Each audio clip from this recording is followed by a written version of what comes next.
29 অধ্যায় 11 পদ বলছে, কেননা সদাপ্রভু বলেন, আমি তোমাদের পক্ষে যে সকল সংকল্প করিতেছি তাহা আমি জানি, সে সকল মঙ্গলের সংকল্প, অমঙ্গলের নয়। আজকে ষষ্ঠম দিনে আমরা পা দিলাম। পেন্টিকস্ট নবেনা আমরা শুরু দিন থেকে স্টার্ট করেছি। প্রথম দিনে ঈশ্বর আমাদের শিখিয়েছেন মানুষের সাথে কিভাবে প্রেমের বন্ধনে মিলিত হতে। কেননা তার বাক্য বলে তিনি গোলযোগের ঈশ্বর নন, তিনি প্রেম আর শান্তির ঈশ্বর। তাই প্রথম দিন শিখেছি প্রেমের বাক্য, নেক্সট দিন শিখেছি আনন্দের বাক্য, তারপরের দিন থার্ড দিনে আমরা শিখেছি শান্তির বাক্য, ফোর্থ দিনে শিখলাম মাধুর্যের বাক্য, ফিফথ দিনে শিখলাম আমরা কি দীর্ঘ সহিষ্ণুতা ফোর্থ দিনে, আমরা ফিফথ দিনে শিখলাম মাধুর্য, এবং আজকে ষষ্ঠ দিন সিক্স দিন ডে আজকে আমরা কি করছি আমরা মঙ্গল ভাগ। ঈশ্বরের বাক্য আমাদেরকে বলছে যে তিনি যে আমাদের জন্য সংকল্প করেছেন সেটা মঙ্গলের জন্য, অমঙ্গলের জন্য না। কেননা তিনি বলছেন, আমি নিজের হাতে করে তোমাদেরকে সৃষ্টি করেছি, তোমরা আমার হাতের গড়া মূর্তি। তাই ঈশ্বর আমাদেরকে তার বাক্যে বোঝাচ্ছে তিনি আমাদের জন্য যা পরিকল্পনা করে রেখেছেন সেটা কি মঙ্গলের জন্য করে রেখেছেন। কখনো কোনো পিতাকে আমরা দেখেছি যে তার সন্তানের খারাপ চায়? কখনো চায় না। ঠিক সেইভাবেই এটা আমাদের জগতের পিতা, কিন্তু আমাদের স্বয়ং প্রভু যীশু খ্রিস্ট তিনি হচ্ছেন আমাদের আত্মিক পিতা, আমাদের স্বর্গীয় পিতা, যিনি তার নিজের হস্ত দ্বারা আমাদেরকে কি করেছেন গঠন করেছেন। বলছে তুমি যখন মাতৃগর্ভ ছিলে তখন থেকে আমি তোমাকে চিনি। বলছে তুমি যখন পিণ্ডাকার অবস্থায় ছিলে তখন থেকে আমি তোমাকে চিনি। বলছে তুমি যখন ভূমিষ্ঠ হয়েছো তখনও আমি তোমাকে চিনি। তাই ঈশ্বর যখন আমার সৃষ্টিকর্তা, আমাকে বুঝে নিতে হবে যে যিনি আমার সৃষ্টিকর্তা আত্মিক পিতা তিনি কখনো চাইবেন না যে আমার কোনো অমঙ্গল হোক। তাই তো তিনি আমাদের মঙ্গল চেয়েছেন বলে বারবার বারবার আদি থেকে যদি আমরা দেখি তিনি তার ভবিষ্যদ্বক্তাদেরকে আমাদের জীবনে প্রেরণ করেছেন, ইসরায়েল জাতির জন্য প্রেরণ করেছেন।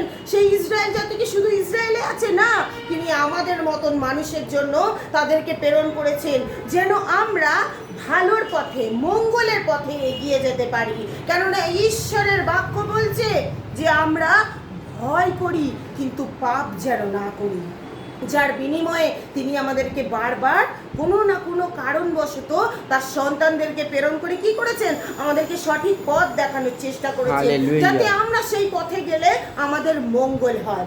আজ সাপোজ আমি একটা কথা বলছি উদাহরণ দিয়ে, যে আমরা যদি আজকে দেখছি আমাদের ডান দিকে অন্ধকার পথ আছে, আমাদের বাঁ দিকে আলোর পথ আছে, আমাদের পিতামাতা আমাদেরকে বলছে যে তুমি বাঁ দিকের পথ দিয়ে যাও, কিন্তু আমরা জানি আমাদের ডান দিকের পথ দিয়ে গেলে শর্টকাট হয়ে আমরা তাড়াতাড়ি আমাদের গন্তব্য জায়গায় গিয়ে পৌঁছতে পারবো, আমরা কর্মক্ষেত্রে পৌঁছতে পারবো। তো আমাদের পিতামাতা কি তারা জানেন আমার সন্তানের দেরি হোক কিন্তু আমার সন্তান যেন সেই আলোর রাস্তা দিয়ে গিয়ে পৌঁছতে পারুক আর যেন সুস্থভাবে পৌঁছতে পারুক। কেননা তাহারা প্রতিনিয়ত আমাদের কি করেন মঙ্গল চান, তারা আমাদের ক্ষতি চান না। তাই ঈশ্বরের বাক্য এখানটাই বলছে যে তিনি যা পরিকল্পনা করে রেখেছেন, সংকল্প করে রেখেছেন সেটা মঙ্গলের জন্য, অমঙ্গলের জন্য না। তাই আমরা নিজেদের দোষের জন্য আমরা সেই অন্ধকার পথকে বেছে নিই, আর সেই অন্ধকার পথ হচ্ছে কি দিয়াবলের পথ। আমাদের পিতামাতা আমাদের জন্ম থেকে শিখিয়েছে যে আমরা যেন যীশু খ্রিস্টের আরাধনা করি, তার অনুসরণ নিই, তার পথকে যেন অনুসরণ করি, তারই বাক্য দ্বারা যেন আমরা পরিচালিত হই। কিন্তু আমরা কি করি জগৎ মন্দ জগতের মধ্যে মত্ত হয়ে যায়, কিন্তু যখন সেই অন্ধকার জগতের মধ্যে দিয়ে হাঁটাচলা করি, যখন ঠক্কর খাই তখন ফিরে কার কাছে আসি? কার কাছে আসি? আমি প্রশ্ন করছি, কার কাছে আসি? ঈশ্বরের কাছে আসি। তার মানে পিতা মাতার কাছে ফিরে আসি। বাবা মা আমাদের ভুল হয়েছে, তোমাদের দেখানো পথ আমাদের অনুসরণ করা উচিত ছিল। আজ আমরা অমঙ্গলের পথ ধরেছি বলে, অন্ধকারের পথ ধরেছি বলে, তোমাদের নিষেধাজ্ঞা মানিনি বলে আজকে আমরা ঠক্কর খেয়েছি, বড় বড় মুসিবতকে আমরা জীবনে নিয়ে এসেছি। আমরা অনেক মদ্যপান করেছি, অনেক বাজে বাজে বন্ধুদের সাথে মিশেছি, তারা আমাদেরকে বিপদগামী করেছে। কিন্তু যদি তোমার কথা শুনতাম প্রভু, ঈশ্বরকে যদি অনুসরণ করতাম তাহলে এতদিনে আমরা বড় বড় প্রচারকে দাঁড়িয়ে দিতাম। আমেন। এতদিন আমাদের মঙ্গল হতো, আমরা দিক দিগান্তে যীশু খ্রিস্টের নামকে প্রচার করতাম। হালেলুয়া। ঈশ্বরের বাক্য বলছে, আমি কি কাজ করেছি তার থেকে মহৎ মহৎ কাজ আমি হালেলুয়া। তোমাদেরকে দিয়ে করাবো।